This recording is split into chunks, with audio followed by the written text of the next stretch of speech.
Africa.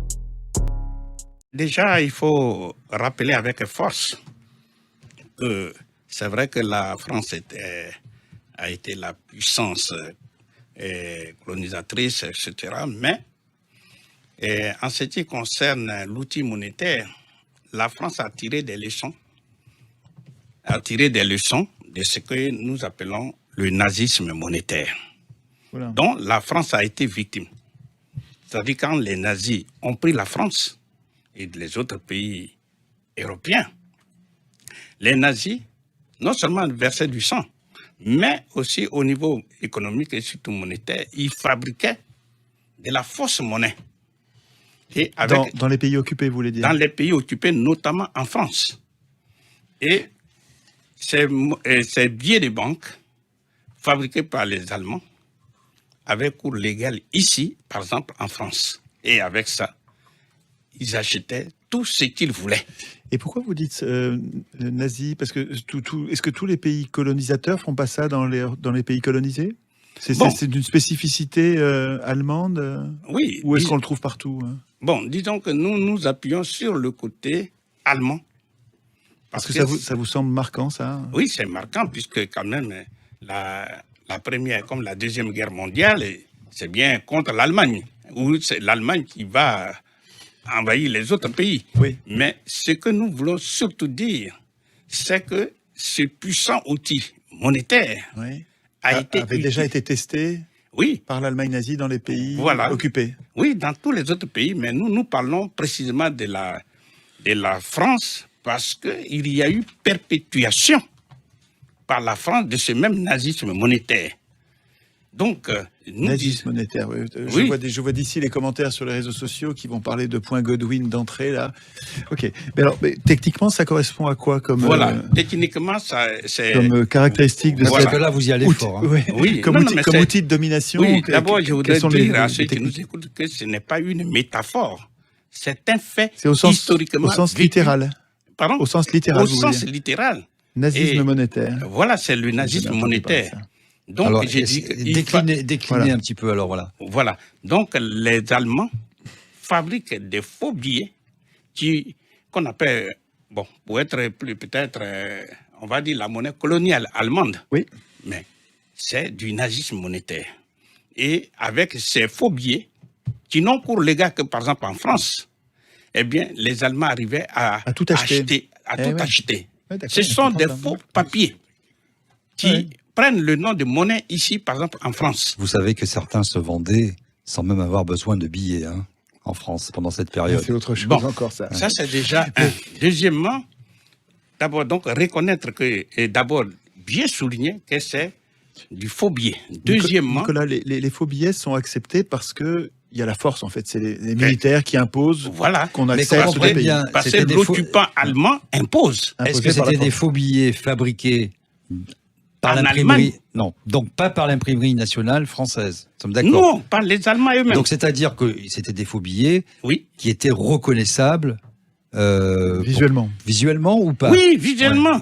Ouais. C'est parce que malheureusement ici on n'a pas le PowerPoint, sinon j'aurais montré des spécimens. D'accord, donc les Allemands viennent avec eux-mêmes. On pourrait dire que ce n'est pas des faux, mais des vrais billets, mais d'occupation, des billets coloniaux. Oui, c'est ce qu'on appelle une monnaie obsidionale, pour ne pas dire une monnaie de siège. Coloniale, une monnaie de siège. Voilà, une monnaie de siège, une monnaie d'occupation. On sait bien que quelle est la légitimité en temps de guerre? C'est celui qui a le pouvoir qui décide du droit. Donc, faut bien être d'accord là-dessus. Voilà. Et de toute façon, le droit international n'est que ça. C'est le pouvoir de la force. Voilà. C'est une politesse quand on a gagné. On dit c'est du droit international. Vous êtes d'accord sur sa définition? Voilà. Donc, deuxièmement, non seulement les faux billets qu'eux ils imposent aux pays occupés comme la France, qui devient pour eux un outil pour s'approprier les richesses pour du s'approprier pays. Les richesses. Mais qu'est-ce qui se passe pour que ça puisse bien fonctionner? On va prendre un exemple. Les Allemands disent au gouvernement français vassalisé qui est ici à Paris, dit bon, par exemple, apportez-nous, admettons, pour 100 millions de pommes de terre. Il est évident que ce ne sont pas les ministres qui sont ici à Paris qui vont produire les pommes de terre. Donc, ils font pression sur le gouvernement français qui lui-même enlève l'argent de sa poche, paye cash les producteurs français, les agriculteurs français. Et en monnaie française? En monnaie française, déjà.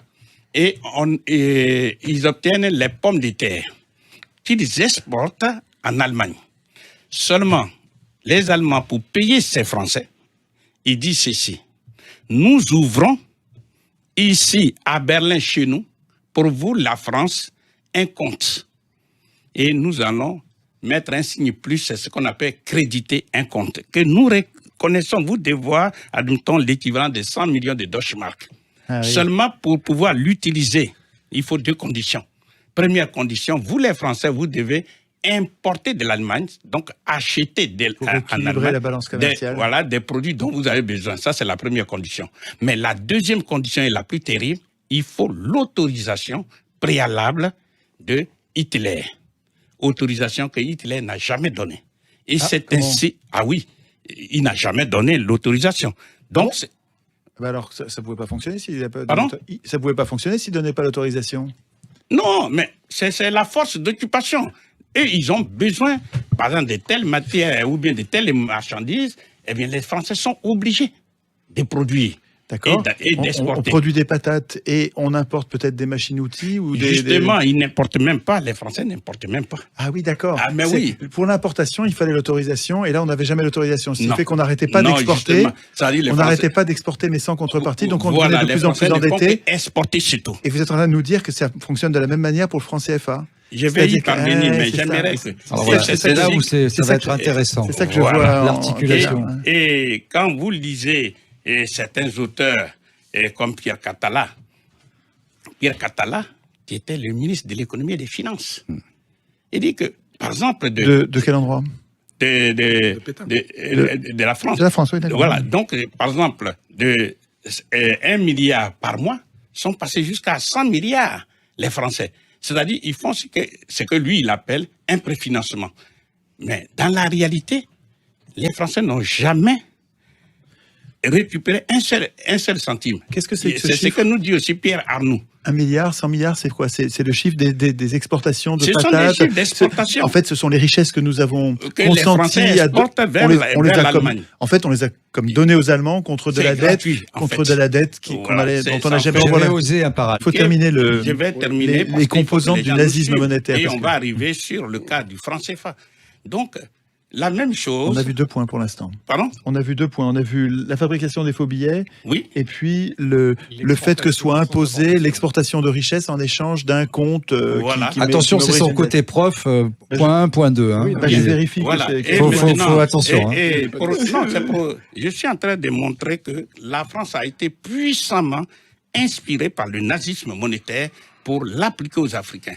Alors, le deuxième élément que beaucoup ne connaissent pas, c'est que quand le 6 juin 1944, les Alliés, notamment les Allemands, les Américains, ont débarqué en Normandie, ils sont venus avec des faux billets français que eux-mêmes ils ont fabriqués. Ils sont venus avec des dollars américains, des dollars d'occupation. J'ai des spécimens même. Ils ont fait des faux billets français. Oui, français. Voilà. Ils avaient prévu une monnaie d'occupation sur le même modèle. Sous le système de Lamgoth. Mais vous voyez que c'est pas que le nazisme. Vous voyez, c'est tous les occupants bien organisés qui se servent de la monnaie pour asservir. Je suis sur un problème précis pour démontrer que le franc CFA qui circule en Afrique, c'est de faux billets. C'est une monnaie d'occupation. Donc, je disais que la France a connu ça, a eu son expérience. Voilà. Donc, quand le général de Gaulle... Ce qu'il faut peut-être faire une petite incise très rapide, c'est expliquer comment on fabrique de la monnaie, parce que la monnaie n'a pas de valeur en soi. Ça vient du latin, c'est la monnaie fiduciaire, fiducie, c'est-à-dire la confiance. La confiance, on imprime un bout de papier, et normalement, il y a des réserves qui sont conséquentes par rapport à ce bout de papier. Et on vous dit, voilà, je te donne ce bout de papier en contrepartie de ton travail, de tes biens, etc. Mais il faut bien comprendre que si cette masse monétaire n'est pas contrôlée, si elle est créée comme ça ex nihilo par des organes, etc., qui sont hors contrôle, finalement, c'est ce que vous appelez la fausse monnaie, les faux billets, c'est-à-dire qu'ils n'ont, premièrement, pas de légitimité d'un point de vue du droit du pays, parce que c'est très important de mettre ces fondamentaux en place, parce que sinon, on va faire la confusion entre fausse monnaie, c'est-à-dire des fausses imprimeries qui impriment des faux billets. Le problème n'est pas celui-là, le problème c'est d'avoir une souveraineté qui est capable. Voilà. Donc c'est ça qui peut-être. Donc c'est à ça que je vais en venir. Si tu veux dire que la France a été puissamment inspirée par le nazisme monétaire, ensuite l'expérience des Américains et le général de Gaulle, qui était bien sûr en exil en Angleterre, a déjà commencé à contester. Quand vous lisez ses mémoires, il en parle. Oui, tout à fait. Donc il a dit, mais c'est une atteinte gravissime à notre souveraineté. Donc il savait très bien. Il savait ça très bien. C'est ainsi que, parce que lui s'est rendu compte que la Banque centrale de France, qu'on appelle la Banque de France, qui était dans les mains d'une centaine de familles, était de connivence avec ces Américains. Donc, le 2 décembre 1945, il a donné des instructions à son ministre de l'économie et des finances, René Prével, de faire un projet de loi pour nationaliser l'émission, la Banque de France. L'émission de billets. La Banque centrale. Parce qu'elle était privée. C'est important pour ceux qui nous écoutent. Elle était privée depuis. Donc, voilà. Nationaliser veut dire prendre du domaine privé et l'amener dans le domaine public. Et à 93,70%, les parlementaires ont voté la nationalisation de la Banque de France. Bien.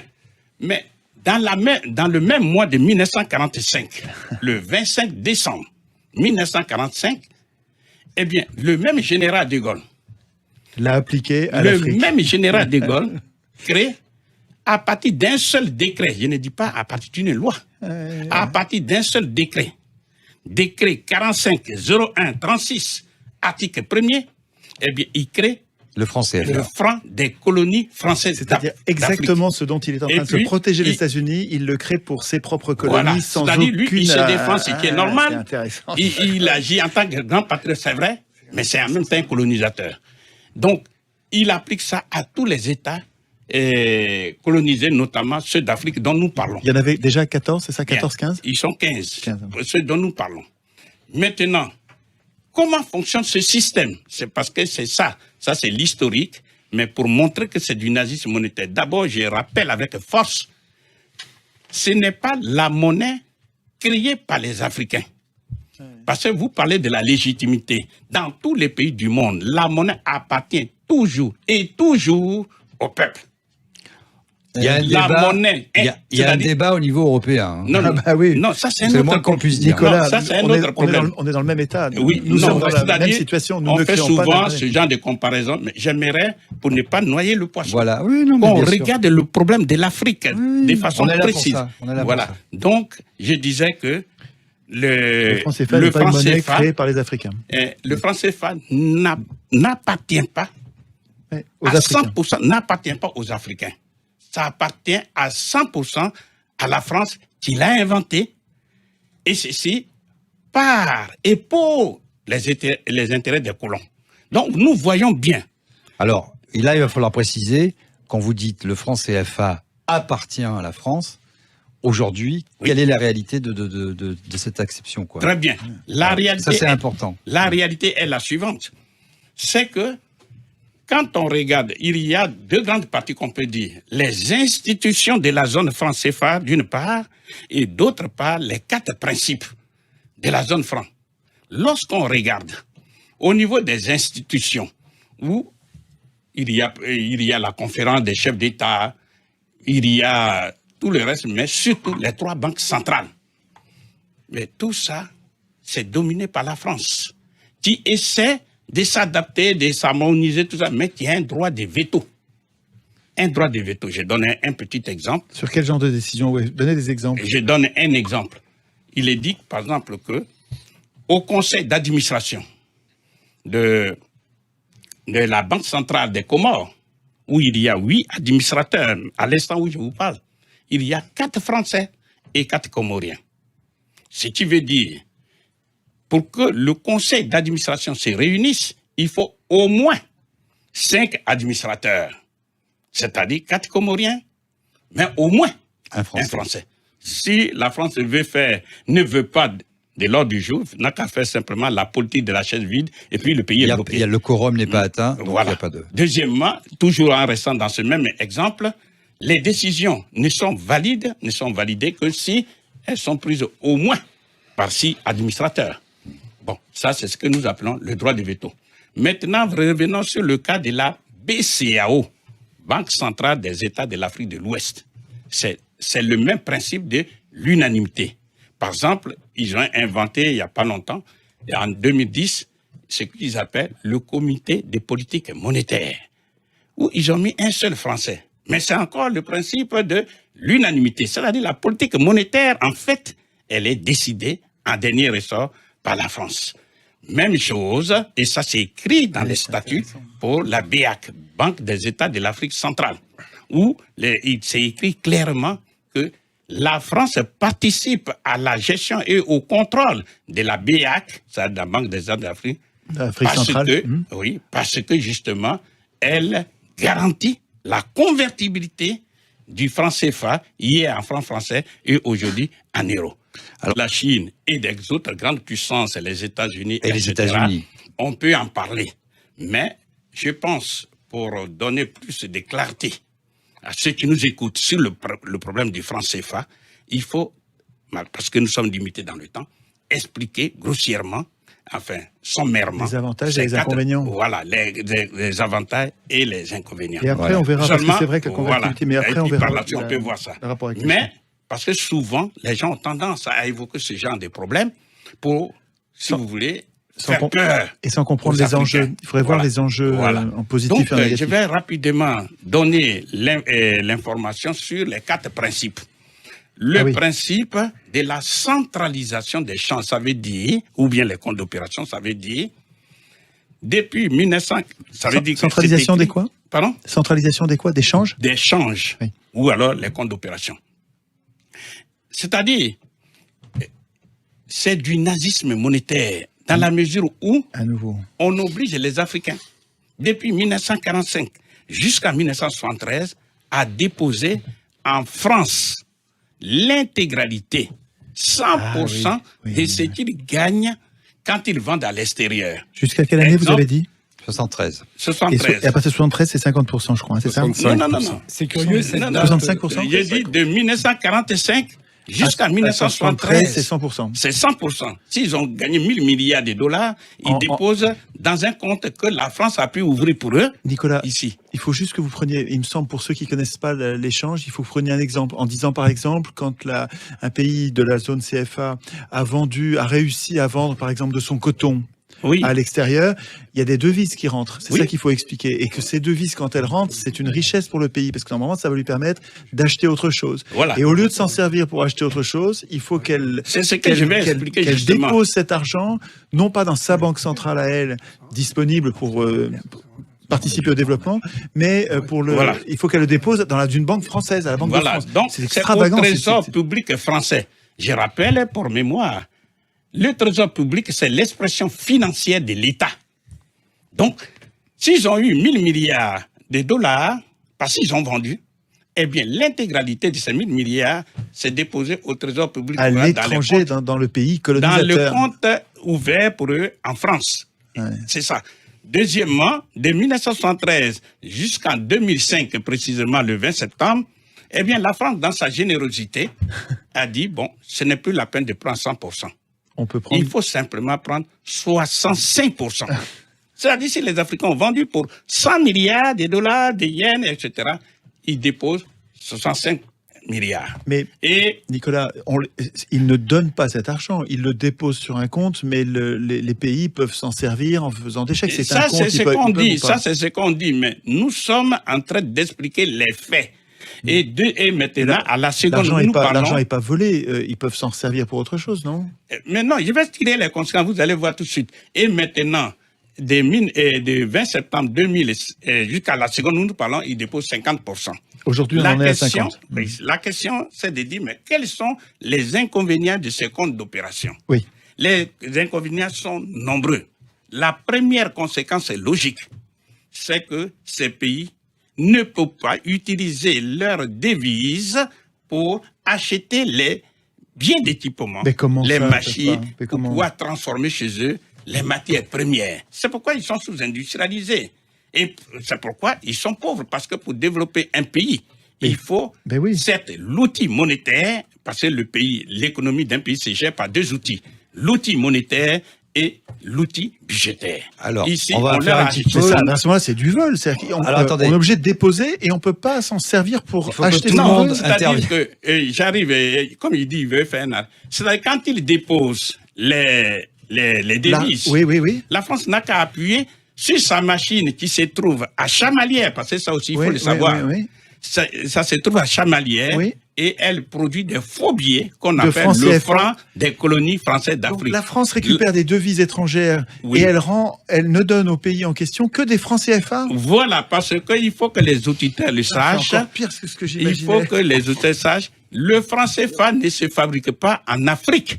Le franc CFA, comme c'est une propriété à 100% de la France, se fabrique précisément à Chamalières, près de Clermont-Ferrand. À Chamalières. À Chamalières. Toujours à vous la savez seconde. Que c'est la patrie de Giscard d'Estaing. Près de chez Giscard d'Estaing. C'est un hasard. C'est un hasard quand même. Ce n'est pas un hasard justement. Vous êtes un Français. Vous êtes un Français. Vous savez très bien ce que ça veut dire. Giscard d'Estaing et autres. Deuxième conséquence logique. Vous comprenez que lorsque ils ont cet argent des Africains est confisqué, eh bien, une des conséquences majeures, puisqu'il faut qu'ils déposent les devises, alors ils sont contraints à une austérité budgétaire sans fin. Parce que le budget, c'est deux parties. D'un côté, les recettes, de l'autre côté, les dépenses.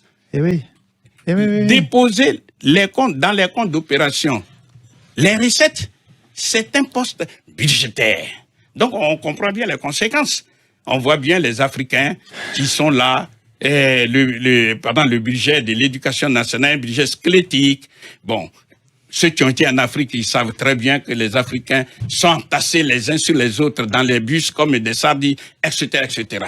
Vous remarquerez que dans tous les pays de la zone franc CFA, il y a une expression qui vient constamment. Il me manque les moyens. Quand en Afrique on dit il me manque les moyens, c'est qu'il me manque l'argent. Alors là, et donc, vous comprenez qu'une des conséquences... Attendez, on va faire intervenir nos autres invités. Comment vous réagissez par rapport à ça? Notamment, oui, mais il faut que tout le monde parle. Mais il y a une information majeure que je voulais donner. On va donner la parole un petit peu. Parce que sinon, on vous accuse de français. On va vous dire, vous êtes comme Giscard, vous parlez toujours. Et on va vous exporter à Chamalières. Attention. Nicolas, vous pouvez arriver à vous souvenir de là où vous vous êtes arrêté pour reprendre tout à l'heure? Mais oui. Après qu'il je suis sur les conséquences. Voilà, sur les conséquences, en fait, il y avait les 4 principes, on a vu que le premier, la centralisation. On a vu que le premier. Il faudra voir les autres après. Voilà. Dans tout ce que vient d'exposer notre ami Nicolas, et qui est extrêmement intéressant. Ah oui, c'est super. Au niveau de l'analyse économique et monétaire de l'évolution de ce franc CFA, je mettrais un petit bémol, parce que moi, je suis un conseiller du président Gbagbo. Le président Gbagbo, qu'il soit au pouvoir ou dans l'opposition, a toujours dénoncé ce mécanisme du franc CFA tel qu'il l'a découvert, mais qu'il est obligé de le vivre quand il est devenu président en octobre 2000. Mais il y a dans l'histoire, si on veut la remonter complètement, et moi qui ai grandi en Côte d'Ivoire, le franc CFA, ça a été ma monnaie de tous les jours jusqu'à aujourd'hui. Il faut beaucoup de billets, ils sont très gros et c'est très impressionnant. Oui, quand on est gamin, c'est vrai. Et puis quand j'étais gamin, j'étais content de recevoir un petit billet de 500 francs CFA quand j'avais une bonne note à l'école. C'est ça. Pour m'acheter des chewing-gums. Mais pour être très sérieux, pour les Français aussi, il faut comprendre une chose, c'est que quand on parle de la conférence de Brazzaville, on parle de la France et de ses colonies. Et le franc CFA, c'est un instrument dans des colonies. Jusqu'à l'indépendance des pays ex-colonisés, la France fait ce qu'elle veut, comme d'autres pays, à partir du moment où ils ont la souveraineté. La France avait la souveraineté sur la Côte d'Ivoire, sur le Sénégal, etc. Ce qui est important, c'est que après 1960, après les indépendances, la mécanique du franc CFA a continué. Et c'est là que c'est intéressant. Parce qu'avant, c'est évident que la France n'allait pas faire quelque chose d'autre que d'utiliser une monnaie, entre guillemets, locale, totalement dépendante de la Banque de France, puisque ce sont des gens qui sont dans l'Empire français, dans l'Union française, comme il disait. C'est ça qui est choquant, c'est qu'il est continué. Ce qui est choquant, c'est qu'à partir des indépendances, après les indépendances, le mécanisme a perduré. C'est ce qu'on appelle le néocolonialisme. On est passé du franc, comme l'a dit Nicolas, colonie française d'Afrique, à compte financier africain. Voilà. On a conservé l'acronyme, on a changé le texte. Et c'est là qui est un peu... C'est comme En Marche et Emmanuel Macron. Ouais. Je vous laisse le dire. Des jeux de mots perfides. Et aujourd'hui, le franc CFA, en même temps, quelques bémols. J'ai été conseiller français à l'époque au ministère des Finances en Côte d'Ivoire plusieurs années. J'ai une idée des mécanismes et j'ai une idée aussi de l'impérialisme financier et monétaire de la France, puisque il pouvait rien se passer dans un ministère ivoirien, en particulier aux finances, sans qu'il y ait eu un visa d'un responsable français sur un document monétaire. Alors, c'est en quelle année ça? Dans les années. Moi, j'étais là-bas dans les années 75. C'est d'expliquer comment cet impérialisme financier peut encore se manifester dans la mesure où la France n'est plus une nation souveraine en termes d'émission de billets, puisqu'on a perdu notre souveraineté. Et on arrive quand même à être souverain. Et on arrive quand même à avoir une zone d'influence sur le continent africain. Donc, comment vous pouvez nous expliquer tout ça? Parce que ça, c'est un point fondamental. On n'est plus souverain sur notre monnaie, mais on est quand même souverain sur les pays africains. Il y a un tour de passe-passe politique, c'est-à-dire que quand le franc a disparu, le franc CFA aurait dû disparaître puisqu'il était attaché au franc. Oui, il était attaché au franc, avec, évidemment. Donc, ça a été... il n'était convertible qu'avec le franc, d'ailleurs. Oui. Hein, si je me souviens bien. Oui, il était convertible à l'époque. Oui. Mais avec le franc. Avec le franc. Oui. Mais en revanche, à ce moment, il aurait dû disparaître. Et il y a eu des tractations, notamment avec l'Allemagne, pour qu'on accepte cette arrière-cuisine française, parce que... c'est un outil de domination dont on avait besoin. Non, c'est un outil d'ingérence et de domination politique, mais c'est aussi que ça fait partie du trésor. C'est pas en Banque de France à disposition comme on peut le penser. Oui.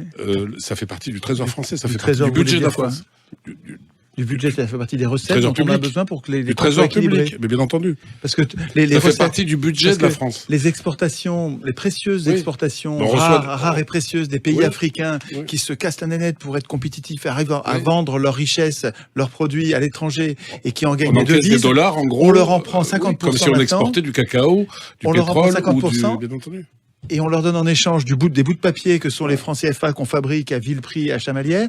Oui. Et les devises qui sont entrées, elles font partie de nos comptes, elles équilibrent nos comptes. Absolument. Non mais c'est de la prédation, c'est de la prédation absolue. Quoi. Ça fait partie du trésor public français. Et c'est à ce titre-là qu'ils ont réussi à l'euro, on a dit ça, on veut le garder. En disant, ce n'est pas une affaire monétaire. Ça fait partie du budget de la France. C'est du pillage, c'est de la rapine. Non, mais pour obtenir avec les Allemands l'accord, ça fait partie de nos affaires internes de l'État. Comme si c'était la Corse ou le Cantal. Quoi. Mais moi, la question... aussi les aides de la communauté européenne au niveau, niveau du fonctionnement des pays, et ils sont tenus individuellement. Ils ne sont pas tenus en étant achetés, ils sont tenus par la contrainte aussi, par l'intimidation, la peur, la dette. Oui. Et puis ils consentent à beaucoup de... C'est l'explication de la réponse. Ils sont tenus. Bien sûr, ce sont des petits pays, il ne faut pas l'oublier, et ils consentent à beaucoup de compromis. Et Gbagbo aussi devrait être tenu aussi par la dette, le franc CFA, mais lui, il est incorruptible. En tant qu'homme, il n'a jamais été tenu en tant que politique. Exemple. Il faut que je vis en France.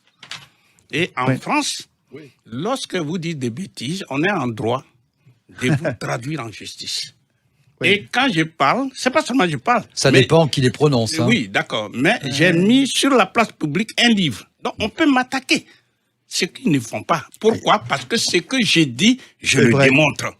Donc, je disais, vous nous donnez l'occasion, un des inconvénients majeurs de ce compte d'opération, comme ils le disent les Français eux-mêmes. Je prends par exemple le cas de Xavier de la Fournière. Il dit que la France utilise les devises des Africains pour payer une partie de sa dette. C'est incroyable. Et il n'est pas le seul. Ça marche pas, hein, en l'occurrence. Jean Boissonnant. Mais c'est quand même... Je reprends Jean Boissonnant. Brillant journaliste, c'est vrai, mais je ne le cite pas comme journaliste. Il était membre du comité monétaire de la Banque de France. il dit exactement les mêmes choses, que la France utilise justement ce compte d'opération pour prendre gratuitement les matières premières de l'Afrique. Vous savez ce qu'on appelle les 30 glorieuses de 1945 jusqu'à 1975. Toutes ces matières premières en provenance de l'Afrique étaient prises gratuitement parce que on dit exporter vers nous la France. On n'a pas de pétrole, mais on a des idées. C'était l'objectivité. Nicolas, je peux vous lire ce que dit. Donc, je vais continuer parce que ceux qui nous écoutent, il faut qu'ils soient fixés. Ça ressemble. Attendez, lisez le passage. Lisez le passage. C'est un pays d'occupation, quoi. C'est vraiment... Nicolas, si vous pouvez nous faire juste pour l'illustration de Nicolas. Parce que c'est très précis et c'est très concret. La zone franc a permis, donc Jean Boissonnat, journaliste économique, créateur de l'expansion, etc. L'expansion, la zone franc a permis à la France de se fournir en certaines matières premières sans débourser de devises. On a calculé qu'elle représentait en 1960 250 millions de dollars par an d'économie de devises. On a estimé que 500 000 Français en 60 de la métropole tiraient leurs moyens d'existence de l'ensemble économique de la zone franc. Bien. Voilà, c'est quelle page, François? Ça, c'est en page 55. On verra ça après. Oui. Mais c'est ce que faisaient les nazis. Oui, les nazis prenaient les matières, les richesses gratuitement, sans débourser des... Mais les Anglais aussi, c'est ce que font tous les autres. Ils avaient les colonies, ils avaient la zone sterling. Voilà. Oui, attendez. Mais quand on résout un problème... Non, mais c'est pas que les nazis, c'est ce que tous les gens... Quand vous installez dans un pays et que vous niez la souveraineté de ce pays, vous vous servez. Donc, on est d'abord pour nazis. Voilà, donc, moi, je fixe là, parce que je dis et je répète, quand les nazis ont pris la France, je ne vous fais pas un dessin, puisque tout le monde le reconnaît, l'Afrique a joué un rôle très important dans la libération de l'Afrique. De la France. Non, de la France, pardon. Bien sûr. Or, à peine libérée, la France retourne contre l'Afrique. Donc, c'est ce que je suis en train de décrire. Un des éléments importants que nous dit Jean Néné dans son rapport, il dit que la France utilise les devises africaines pour combler le déficit de la balance des paiements. C'est Jean Néné qui dit ça? Oui, oui. Jean-Noël Jean Néné. Jean-Noël, oui, le père de... Nous continuons toujours. Donc, vous voyez bien que cet approvisionnement gratuit que décrit avec justesse Jean Boissonnat, c'est ce qu'il vient de rappeler. Ensuite, la France prend l'argent des Africains pour endetter les Africains. Ah, ça, c'est un deuxième point, alors, c'est ça? Un des inconvénients. Alors, oui, parce Nous que sommes toujours... on est toujours sur le premier point, centralisation. Oui. Et il y a une suite encore dans ce premier, on n'est pas encore passé au deuxième. Et voilà. La suite, donc, je suis en train de vous citer quelques exemples et quelques inconvénients. Sinon, si vous voulez, je peux passer à l'autre, aux autres. Mais... Non, finissez. Voilà. Soyons fluides, ne faisons pas des sous-ensembles, sinon les gens n'arrivent plus à comprendre. La France utilise les capitaux des Africains pour endetter les Africains. Comment ils font? Comment on le fait? Prenons un exemple. Imaginons un seul instant, on vous prête, 12 000 milliards d'euros de France, enfin, on vous confie ça. Eh bien, pendant un an, même puisque vous n'allez pas garder cet argent sous le paillasson, sous le matelas, vous allez confier ça à un banquier. Le banquier vous dit, je vous rémunère pour 1% seulement. Ah ben c'est l'histoire de Patrick Drahi, ça, pour les médias, que vous nous racontez là. Non. J'ai dit, on vous confie et vous placez ces 12 000 milliards dans une banque qui vous rémunère ne serait que pour 1%. 1% des 12 000 milliards, c'est 120 milliards d'intérêts seulement. 120 milliards. C'est comme ça que ça fonctionne. Bien, la France... C'est comme ça que le système tient. Oui, mais nous sommes quand même en train de parler aux gens pour comprendre le système. Donc, finissez l'exemple. Ouais. Voilà, un seul exemple. Donc, ces intérêts rapportés 1% en faveur de la France plus déçue, elle va aller prêter cet argent aux Africains, tambour battant, en mutant tous les journalistes, on s'en va aider les Africains. C'est ce qui s'appelle... On va prêter l'argent des Africains aux Je Africains. fais juste un petit point. Peu importe le taux, ça veut dire que c'est comme ça, Étienne, qu'on crée de la monnaie. Ouais. Parce que s'il y a une banque centrale qui crée, qui imprime des billets, etc., c'est en prêtant, vous avez un effet levier qui est de 9 par rapport à 10, Et chaque fois que vous prêtez de l'argent, vous faites de la création de monnaie. Et c'est comme ça Voilà. c'est ça ce qui est important à comprendre. Voilà. Donc, le crédit, c'est pas du prêt, puisque c'est le nous crédit. avons d'autres, C'est du crédit. nous avons les autres C'est la monnaie qui n'existe pas. Un des éléments que je voulais signaler, c'est que c'est une technique mise en place pour faire ce qu'on appelle la mise au pas des dirigeants africains. Sinon, c'est ce que moi j'appelle la violence nazie encore. Pourquoi? Parce que tous ceux qui, d'une manière, tous ceux qui ont eu à aspirer à la souveraineté de leur pays, que ça Comme soit, Sankara. que ça Sankara, soit pardon. Djibo Bakary du Niger, Du Niger. qui devrait prendre le pouvoir parce qu'il était le président du parti Sawaba. C'est lui qui devait prendre le pouvoir. Comment il s'appelle? Eh bien, Djibo Bakary. Djibo Bakary. Bakary. Mais en tout cas, général de Gaulle lui a créé tous les problèmes et il l'a obligé à fuir le Niger et en lieu et place on a mis Amani Dioré. C'était en 58. En 1958, ça a été le cas de Sékou Touré. Je ne vous fais pas un dessin. Sékou Touré, il a dit non, quand on est souverain, on est indépendant, on bat sa monnaie.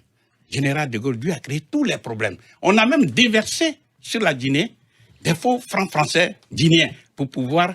Des faux francs guinéens. Des faux Des francs faux guinéens. francs. C'est-à-dire qu'ils ont semé la panique Voilà, Focard monétaire. a organisé pouvoir la- désorganiser Les barbouzes, l'économie. quoi, ont fabriqué une Ensuite, panique monétaire. Hein. Puisque le temps nous est compté, on va aller très vite. En 62, il y a eu Modibo Keïta du Mali, qui a battu monnaie. Eh bien, toutes les tracasseries, tous les ennuis lui ont été créés, avec même la complicité de certains dirigeants africains sur lesquels s'appuyait la France, mais je ne vais pas les citer volontairement.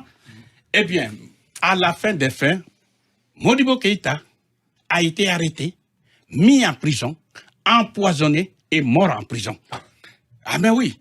Ensuite, en 1963... Et le Mali il- est revenu dans le franc CFA. Voilà, et Après. finalement, on a obligé le Mali à revenir dans la zone franc CFA parce que c'était le mauvais exemple à ne pas suivre. Combien de pays en pourcentage aujourd'hui sont dans la zone franc CFA sur le continent africain?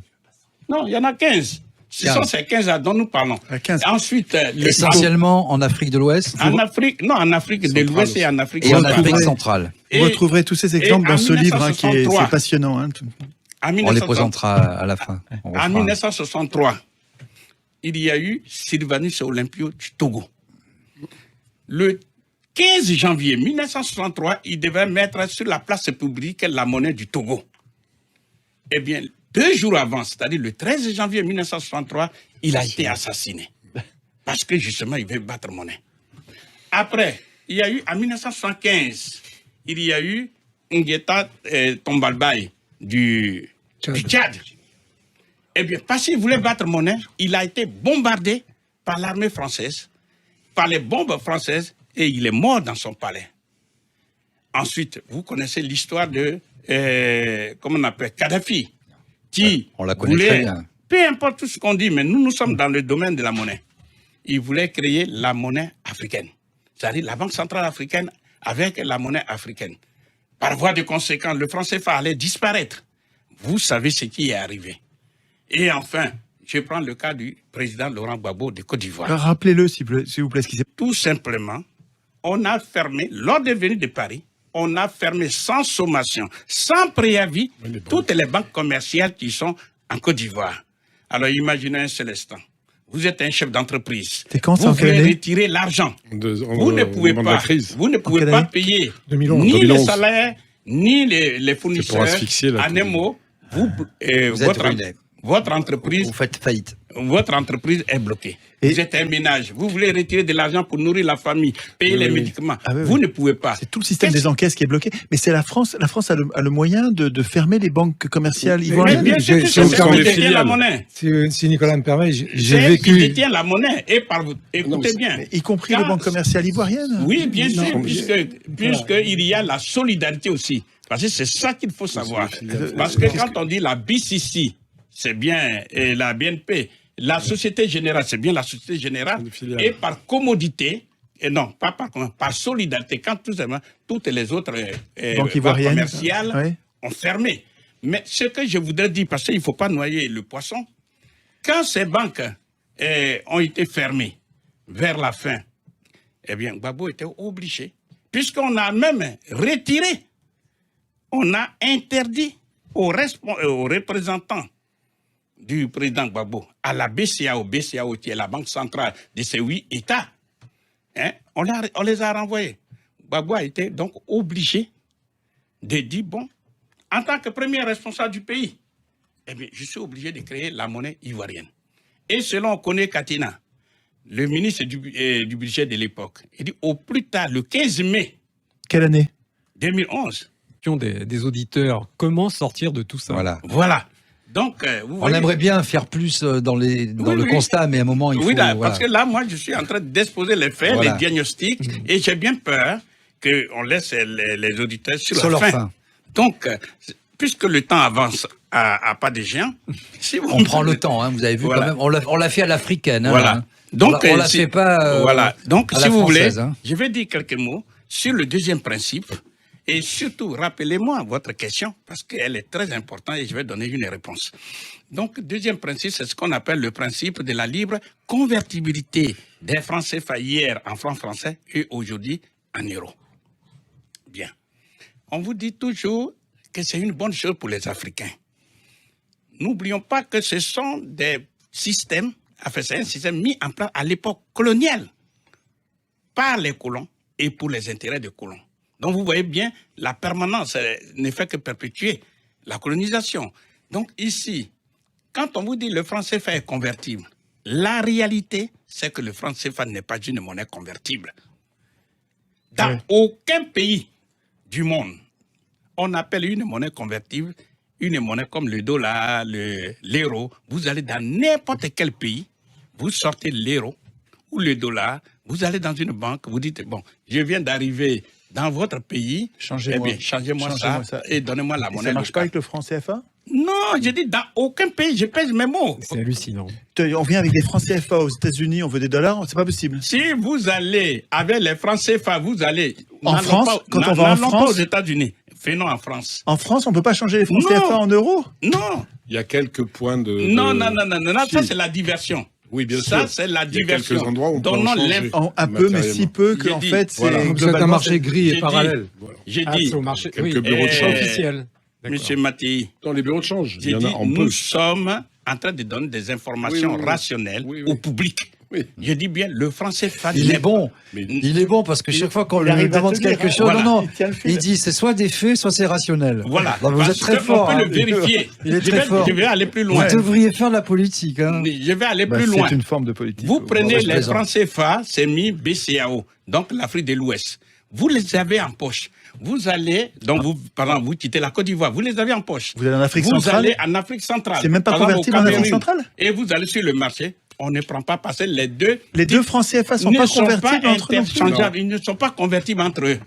Il faut toujours... Non seulement ne pas convertible, mais il ne peut pas être utilisé à Yaoundé, le franc CFA de l'Ouest. J'allais dire, il y a deux... Et à Abidjan, le franc CFA de... Par rapport à la monnaie, pour être tout à fait dans la vulgarisation, quand vous empêchez les gens de sortir d'un pays, comme c'était le cas par exemple de l'Union soviétique pendant des décennies, bah vous faites des frontières, des miradors, vous faites une monnaie non convertible, et vous empêchez les gens de sortir, pour régner, et tous ceux qui sortent, vous les tuez. Ou là. Bien. Bon, sauf que dans le cas des pays africains, ce n'est pas choisi, mais c'est subi. C'est ça que vous êtes en train de dire. C'est imposé. Voilà. Parce que, qu'est-ce qui se passe derrière? D'abord, il y a un cloisonnement commercial entre les deux zones dites monétaires. Vous voyez que les échanges... Il y a des normes qui ne sont pas compatibles entre elles et qui ne permettent pas de commercer. Il n'y a pas d'échange. Il n'y a pas d'échange. Alors que commercialement, il pourrait y avoir des échanges. La monnaie est au cœur des échanges commerciaux. Donc, vous voyez bien que quand on voit le volume des échanges commerciaux entre 10 et 20% en étant exagérément généreux. Mais ce n'est pas le cas. Maintenant, un des inconvénients majeurs, parlez près du micro. Ah oui, ils ne sont pas convertibles entre eux. Tirez le verre. Ils ne sont pas convertibles entre eux. Maintenant, la question, c'est de dire, mais puisque le franc CFA n'est pas convertible finalement, pourquoi on parle de la convertibilité des francs CFA? Eh bien, c'est pour deux raisons majeures. Première raison, car c'est écrit dans les statuts, que comme la France garantit la convertibilité des francs CFA en euros maintenant, eh bien, elle a un droit de regard dans la gestion des francs CFA. Donc, elle est présente au conseil d'administration, au comité des politiques monétaires. Et il suffit d'avoir l'unanimité. Si vous faites, voilà. si vous siégez pas, il n'y a pas l'unanimité. Voilà. Donc, ça ne passe C'est pour pas. pouvoir dire ça, qu'ils disent que c'est convertible. Il faut aller vite là, et sans parce que tenir compte du fait que c'est pas convertible. J'aimerais bien qu'on vienne un peu sur le plan, sur l'aspect Les culturel solutions. et sur ensuite l'avenir de la Côte d'Ivoire. Deuxième raison majeure, c'est un enrichissement, c'est un principe qui permet à la France de réaliser ce qu'on appelle un enrichissement sans cause, c'est-à-dire sans travailler. Comment? Écoutez-moi très bien. Lorsque les Africains ont vendu à l'extérieur et qu'ils ont eu la monnaie des autres qu'on appelle les devises, eh bien, qui va convertir ces devises en CFA? Il y a un pays, un seul, qui s'appelle la France. Donc, elle appuie sur sa machine qui est chamalière, elle prend les devises et elle donne des faux billets qu'on appelle les francs. Ça, c'est ce qu'on disait tout à l'heure, ça. Ça, c'est le premier avantage. Deuxième avantage. Est-ce que, selon vous, il y a une relation de cause à effet entre les biens mal acquis? Est-ce que c'est... Non, ça, c'est notre problème. Non, mais justement, est-ce qu'il y a une relation de cause à effet? Est-ce que c'est un instrument de rétorsion de la France par rapport aux pays africains? Ou est-ce que c'est, selon vous, un problème réel de corruption? C'est un problème réel. Non, mais je parle des dirigeants on les connaît tous. Voilà. Je reviendrai sur le problème des dirigeants. Deuxième occasion de la France pour s'enrichir sans cause. Quand les pays africains s'endettent, ils seront s'endetter auprès du Japon, de n'importe quel pays. Ces pays vont leur donner des devises. Mais ces devises, pour les utiliser en CFA, il faut un pays qui les convertisse. C'est la France. Oh, même avec l'argent qu'ils empruntent, mais c'est incroyable. C'est ça le problème. Deuxième raison. Ils sont verrouillés de même quand ils s'endettent, on leur donne des devises. J'ai dit que je pèse mes mots. Troisième raison. Quand les membres de la diaspora font des transferts de fonds à leurs parents, etc., et Dieu seul sait que les transferts de fonds de la diaspora sont plus importants que les dons et ce qu'on appelle l'APDSA, l'aide publique au développement. Eh bien, le parent ne reçoit pas, si par exemple celui qui est aux États-Unis, il envoie les dollars. On ne paye pas le parent en dollars. Non. Il faut convertir en CFA. Il y a un pays, un seul, qui peut convertir en CFA, c'est la France. Bon. C'est incroyable. On a compris le principe. Alors, expliquez-nous. Alors, allez-y. Quatrième dernier moment de s'enrichir sans cause, ce sont les dons. Et l'APD, c'est l'aide publique au développement. C'est la même chose. Tout ça, c'est en devise. C'est incroyable. C'est la France qui compte. Alors après, vous comprenez pourquoi, quel que soit le dirigeant français, depuis le général de Gaulle jusqu'au président Macron, vous voyez que c'est une manne financière. On ne peut pas renoncer à ça. C'est aux Africains et aux seuls Africains de comprendre tout ça. Bon, donc vous voyez bien, ça c'est le principe de la libre convertibilité. Troisième principe qu'on appelle le principe... Vous étiez déjà au quatrième. Non, c'était le quatrième. Ah non, c'est le quatrième du deuxième. C'est qu'il a plein de choses à dire. Parce que j'ai bien noté. Non, mais il ne faut pas qu'il parle tout le temps, parce qu'après, il y a d'autres invités. On peut toujours... Non, allez-y. On peut toujours... Essayez de résumer, Nicolas. Je pense qu'il faudra qu'on recommence. Mais il faut qu'on résume, c'est vrai, parce qu'on va arriver au bout et il faut que tout le monde ait parlé un peu. Mais moi, je vais vous faire revenir, parce que c'est. En fait, il faut que vous ayez deux solutions en deux mots. Voilà, si non, vous mais voulez. peut-être finir juste il y a le troisième principe qu'on appelle le principe de la fixité des parités entre le franc CFA et l'euro. On vous fait comprendre que le franc CFA est une monnaie solide, est une monnaie stable. Oui. La réalité, c'est faux. C'est faux. Je vais donner deux exemples. Premier exemple. Lorsque vous connaissez bien le Niger, Centrafrique, qui sont derniers, bien, pour avoir 1 euro, ils donnent 656 francs CFA. Mais la Corée du Sud, dont le PIB par habitant est de 39 400 $, pour ne pas dire 40 000, pour avoir 1 euro, la Corée du Sud donne 1340 won. C'est-à-dire la monnaie de la Corée du Sud est 2 fois plus faible que le franc CFA. Dernier exemple, il y en a plein, mais je donne un. À l'instant où je vous parle, pour avoir 1 euro, l'Iran donne 47 000 rials. Or, le revenu par habitant est de 21 000 $. Dire que c'est 47 000, ça veut dire le rial de l'Iran est 71 fois plus faible que le franc CFA. Question fondamentale, comment ça se fait qu'un pays, des pays extrêmement pauvres, ont une monnaie plus forte que des pays qui sont, par rapport à eux, bien sûr, très riches. Eh bien, la raison est la suivante, c'est parce que le franc CFA est soutenu. Il est surévalué. Non, est soutenu par qui? Par ces pauvres Africains. C'est-à-dire, comme nous sommes sur le marché des monnaies, qu'on appelle le marché des changes, c'est la loi de l'offre et de la demande. Pour mémoire, quand l'offre d'un bien est supérieure à sa demande, son prix baisse. Et inversement, si sa demande est supérieure à l'offre, son prix augmente. Donc, nous sommes sur le marché des monnaies, où justement, ceux qui sont en Afrique, surtout les chefs d'entreprise, etc., ils transfèrent les CFA.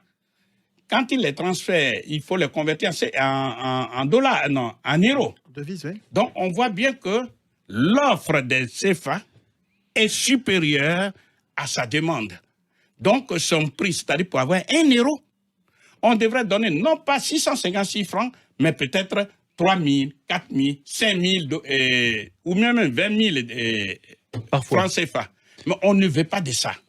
Donc, on demande aux pays africains, à travers leur banque centrale, de racheter les francs CFA surabondants sur le marché.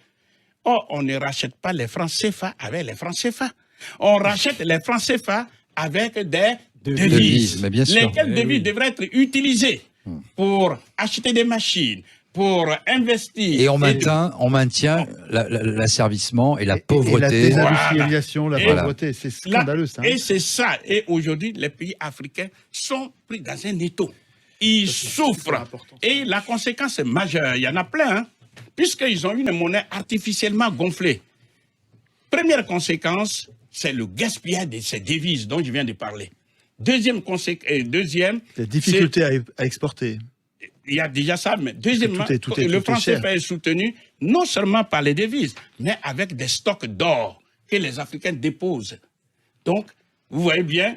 C'est encore une monnaie réserve obligatoire. Donc, vous voyez bien que quand la France fait partie des 4 premiers pays qui ont plus de 3500 tonnes d'or, c'est bien l'apport... Une bonne partie qui vient de l'Afrique. Voilà. Ensuite, maintenant, une des conséquences majeures, puisqu'ils ont une monnaie forte, qu'est-ce qu'on a tendance à faire? Ils ont tendance à importer les produits qu'ils sont capables de produire eux-mêmes. Par exemple, le riz. Ils vont dire, bon, on a un franc CFA fort, on importe le riz de Thaïlande, etc. Et du coup, ils créent à l'extérieur des emplois et eux-mêmes... Et la pauvreté, le chômage en local. Et puis, c'est qu'ils subissent ce qu'on appelle l'inflation. Quand on dit la vie est trop chère à Abidjan, un peu partout dans ces pays de la zone franc CFA, c'est bien pour cette cause-là. C'est l'inflation importée, vous voulez dire ça? Mais c'est l'inflation importée parce que tout ce qu'on importe, ce qu'on produit localement, ça coûte moins cher en général. Mais nous, on importe. Non, mais ce qu'il faut comprendre, on a expliqué, vous avez bien expliqué, te permettre de pêcher, mais on va te donner un poisson et on va te le vendre très cher et tu pourras pas. Et finalement, est-ce que la partie est pas un peu perdue? Elle est un peu perdue et vous parlez de la parabole du poisson. Il vaut mieux apprendre aux gens à pêcher que leur donner un poisson. Voilà. La France a été présente pendant 100 ans en Afrique. Moi, ce que j'ai remarqué, c'est tout bête, mais on a sous-traité dans le textile, dans la petite mécanique, dans beaucoup de choses. En Tunisie, en Asie et partout, les Africains étaient tout à fait capables de donner une main-d'œuvre tout à fait qualifiée avec très, très peu de formation. Ils sont bons en mécanique, ils sont bons dans le textile, très bons. Ils sont bons dans beaucoup de domaines. C'est curieux qu'en 100 ans, on se soit contenté de faire des villes, de pomper les matières premières et qu'on n'ait pas développé un emploi. On pouvait développer là-bas de la sous-traitance, comme on l'a fait, je vous dis, au Maroc, en Tunisie, en Asie. On l'a jamais fait en Afrique noire. Où est l'erreur? Donc je pense que la partie, pour la France, elle est très très mal engagée, parce que justement maintenant, il y a d'autres puissances qui... Ces solutions, il y en a 3. Première solution... Il marche toujours par 3. Ah ouais. Enfin. Il est très fort, il est très très fort. Il y en a 3. On attend. C'est d'abord la monnaie. Et beaucoup de responsables politiques ont commencé même à dire, bon, il faut que la France renonce à ce franc CFA. Parce que c'est l'expression de la souveraineté d'un pays. Deuxièmement, parce que si elle a la monnaie, si ces pays ont la monnaie, ils vont satisfaire leurs besoins essentiels, que ce soit la nourriture, donc les industries alimentaires, que ce soit l'eau potable, tout ça ils vont financer, Oui, mais j'aurais une question très naïve. Oui. Non, on arrête les questions. Changer eux-mêmes, enfin, très créer bien, eux-mêmes je leur reviens monnaie. dessus, je vais répondre à cette question. Donc, Dominique, si vous ouvrez souvent les tiroirs, voilà, on s'en sort plus. c'est très bien. Non, c'est pas très bien. Non, il pose cette question, je vais lui répondre. Ce sont les auditeurs. Je vais lui répondre. Mais on peut pas Ces Africains dont vous parlez, il faut ces que ça reste dirigeants africains, intelligible et fluide. oui, ces Africains, Voilà. ces dirigeants africains n'arrivent pas à prendre eux-mêmes cette décision parce que je vous ai cité les cas de plusieurs dirigeants africains qui sont sortis de la zone franc CFA et qui, d'une manière ou d'une autre, non seulement Se sont fait ont martyriser. perdu le pouvoir, mais la vie elle-même. Se sont fait martyriser. Donc, c'est de ça, ils ont peur. Ça, c'est très important. Deuxièmement, puisque la France est au milieu de ces dirigeants africains, eh bien, la France les appelle les uns après les autres pour dire, bon, faut pas te conformer à ça, etc. Je reprends.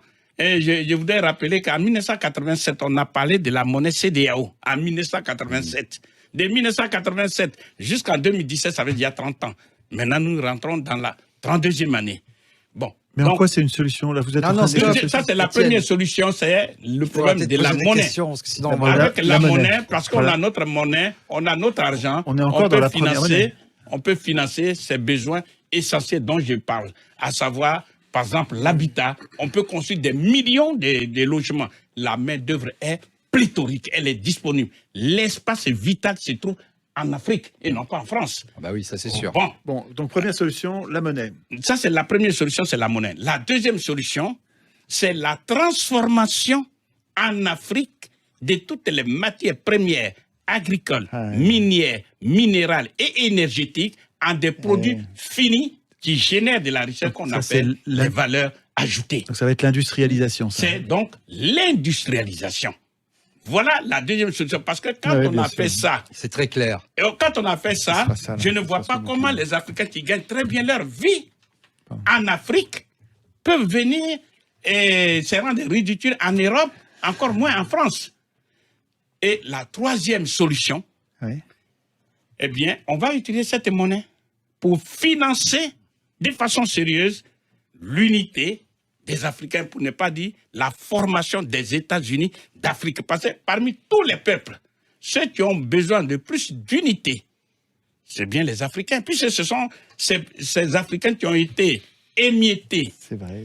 C'est pour eux qu'on a créé une poussière d'État en 1885. Il suffit de regarder une carte administrative de l'Afrique pour comprendre ce qui s'est joué. Voilà. Donc, c'est pour dire que si les Africains ont leur propre monnaie, qui va dormir dans une maison qu'on appelle la Banque centrale africaine, laquelle Banque centrale africaine va coiffer toutes les banques centrales nationales, lesquelles banques centrales nationales vont coiffer toutes les banques commerciales, les Africains peuvent faire une véritable politique de développement socio-économique endogène et qui va faire des consommateurs solvables. Et comme je disais, les premiers bénéficiaires, ce sont les Africains, mais le premier pays européen qui va en bénéficier, c'est la France. Pourquoi?